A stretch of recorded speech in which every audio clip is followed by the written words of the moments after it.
Boa tarde, está começando mais um Da Hora.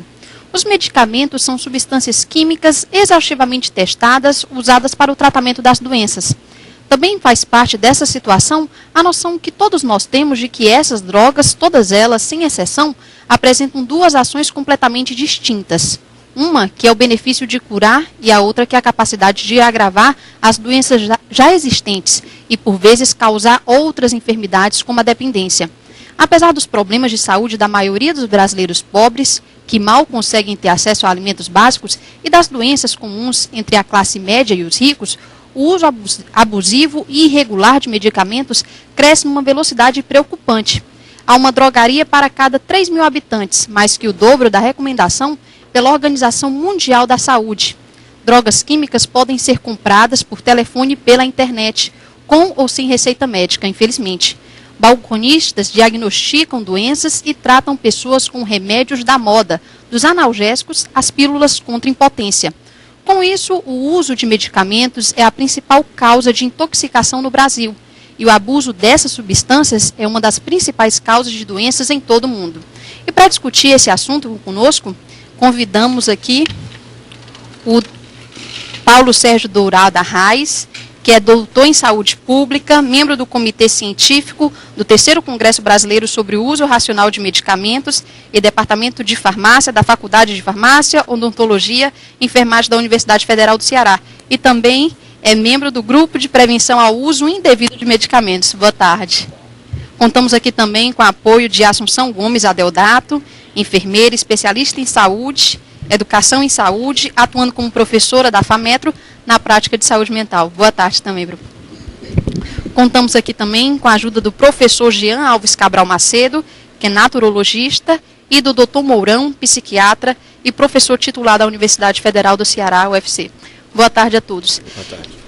Eu queria começar pelo seguinte ditado popular. As pessoas costumam dizer que a única diferença entre o veneno e o remédio é a dose.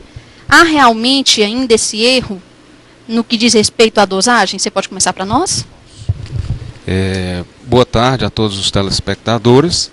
Boa tarde, é um prazer participar do programa. Sem dúvida alguma, qualquer substância hoje que nós utilizamos como medicamento, ela pode ter o seu lado positivo e o seu lado negativo. Para isso que são feitos os estudos antes da comercialização. A dose que nós devemos tomar por dia é tanto, né? Ultrapassada aquela quantidade, nós teríamos, sem dúvida alguma, a possibilidade do desenvolvimento de uma intoxicação, por exemplo. Dessa falta de informação é realmente recorrente, não é? É muito recorrente e, inclusive, é muito famosa a questão da letra do médico, né? Parece que eles são treinados para escrever de forma que as pessoas não possam ler. Inclusive, há muitos anos atrás, eu fiz um trabalho de pesquisa junto com estudantes de medicina e eles foram com uma receita que eles encontraram em diversas farmácias, e cada farmácia o balconista atendia com um nome de um remédio diferente, porque a rigor ele não estava entendendo o que é que o médico havia prescrito ali. Isso em relação ao nome do remédio. Agora, se você colocar, por exemplo, em relação à dosagem, dar um comprimido, aí ele bota 6/6 horas. Quer dizer, é para dar de 6 em 6 horas, ou é para dar às 6 horas da manhã e às 6 horas da noite? Eu gostaria de perguntar para os convidados sobre o que eles acham do papel irresponsável de televisões, jornais, que entopem os seus anúncios, seus horários de anúncio com um anúncio de remédio. Ontem mesmo, no intervalo, no horário da noite, das 7 horas da noite, um dos canais passou, em um único momento de intervalo, 5 propagandas de remédio, num único intervalo, diferentes. E eu queria, haja vista que, por exemplo, na Europa, quando eles retiraram as propagandas de cerveja dos horários mais cedo, começaram a passar após as 9 horas da noite, o consumo caiu 20%. Então eu gostaria que eles comentassem sobre isso. As pessoas entendem que eu estou sentindo-me mal. Qual o remédio que eu tomo que me alivia esse sintoma? E nós precisamos discutir causa e efeito, e não apenas alívio de sintomas. as escolas de saúde da atualidade perderam essa referência. Saúde é normalização fisiológica, antes de qualquer coisa. Se meu corpo está todo atrapalhado, eu preciso verificar o que é que causou isso e corrigir esta falha. Mas o entendimento, isso é até cultural, então o uso indevido de medicamentos, no meu entendimento, está associado a esses grandes fatores. Riscos técnicos, falha humana e esse mercantilismo da doença. A gente trabalha, você tem dor de cabeça, toma X. Você tem dor de não sei o que, toma aquilo. E depois vem aquela piada de mau gosto. Não desaparecendo os sintomas, procure orientação médica. Isso ali é uma piada de mau gosto. Devia ter sido antes aquilo e não depois. É sobre o tamanho do comprimido. Inclusive, eu acho que ontem ou foi hoje, eu vi uma reportagem, os especialistas explicando que o fato de você partir o comprimido para ter condição de engolir, especialmente crianças, às vezes até um adulto, tem determinados comprimidos que são tão grandes que realmente não dá nem para um adulto engolir. E ele estava explicando que isso aí pode mudar a questão da dosagem, sabe? E pode causar um efeito assim, ou uma superdosagem, ou então diminuir a dosagem. Então, se isso aí for realmente verdade, eu queria ouvir a opinião do Paulo Sérgio, aliás, se não tem uma maneira de o governo pressionar os laboratórios a adequarem, né, o tamanho do comprimido, a possibilidade da pessoa poder tomá-lo também. Tá certo? Ok, obrigada, Theo. Ok, obrigado também. Essa questão que o Theo falou realmente é bem comum. Não só a questão de diminuir o remédio, como triturar o remédio, ou então aqueles que vêm em cápsula, a pessoa tira. Quais são os riscos disso?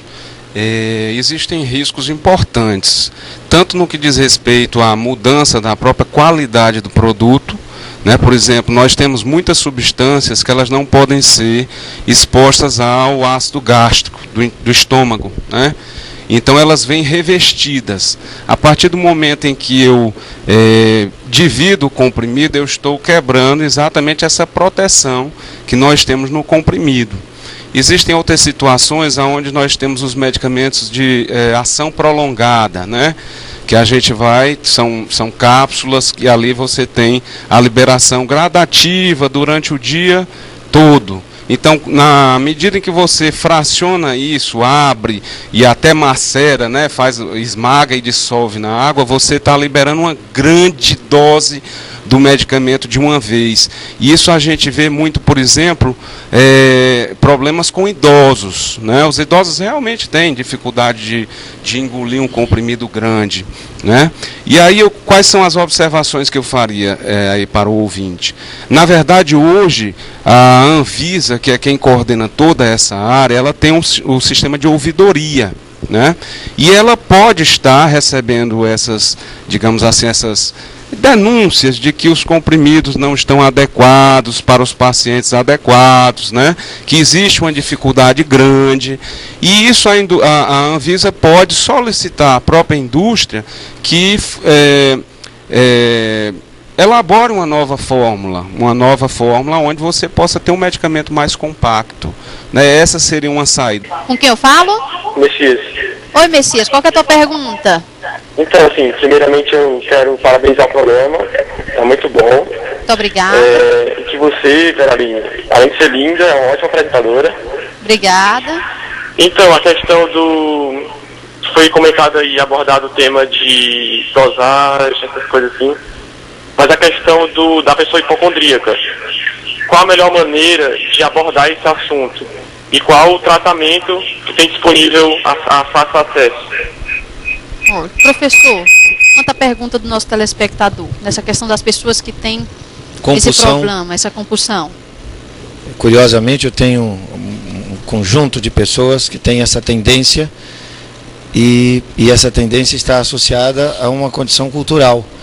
As pessoas precisariam entender, por exemplo, que todo o sangue que vai direto para dentro do fígado vem do intestino grosso.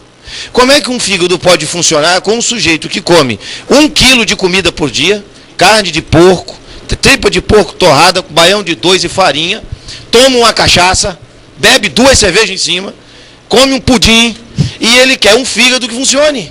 Aí ele vai atrás de farmacêutico, atrás de médico, atrás do balconista, eu quero um medicamento que alivie meu fígado. Isso é ilusão. Isso não existe. Aí ele vai tomar dose do medicamento que cientificamente, entre aspas, é o adequado. Mas como é que vou saber que é adequado para esse copo que tem ácido X e o vizinho que está do lado dele tem Y? Porque cada corpo é uma contingência química diferente. O determinado medicamento não pode ser usado com uma pessoa que usa bebida alcoólica. O camarada para de tomar bebida alcoólica uma semana e usa o medicamento uma semana, mas ele tomou 30 anos bebida alcoólica. Como é que eu posso ter certeza que aquele medicamento é o certo?